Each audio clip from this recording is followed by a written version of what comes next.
Shabbat Shalom, L'chaim L'chaim. This week's Torah portion is Beha'alotcha. It focuses on the tribes and how they camped in the desert, also how they moved from place to place. Basically, every time the cloud rose from the Mishkan, it would basically tell them when to leave, where to go next, etc., etc. And there's a strong focus on the menorah, that Aaron HaKohen used to go into the Mishkan every day and light the candles of the menorah. And that's actually what I want to focus on. There's something I was thinking about this week about how we interact with different people. For example, if someone's hyped up on coffee and someone else just woke up and got out of bed, they might have a tough time understanding each other. They might have a tough time really understanding what the message of the other person is when they're speaking. Or if they're both on coffee, or if they're both just woke up out of bed, then it might be much easier. They're both very calm and chill, or they're both very hyped up and they're understanding everything quickly.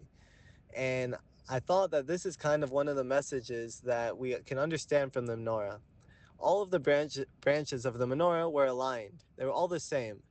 And that's sometimes how we need to be. We need to try and understand a person at their level. So whatever frequency they're on, if they're feeling bad, we need to go down to their level. If they're feeling happy, we need to go up to that level.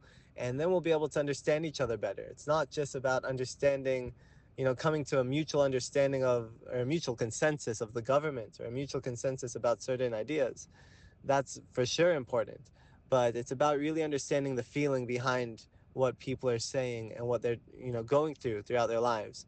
And I think all of this comes together when we look at how the candles rose up. All of the candles on each branch was faced towards the center candle, the center stem. And for me, that's clearly reminiscent of, or clearly symbolic of Hashem.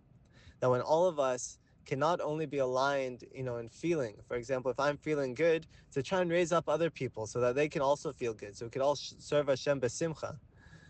But if we can all focus on Hashem, if we could all make that the ultimate goal of bringing Hashem and making a home for Him down here, then for sure all of us will not only be aligned, but we'll see the ultimate geula immediately, and we'll be able to feel connected to Hashem, which is ultimately the best pleasure that we can all experience, the best goal, the best satisfaction that we can all experience in life.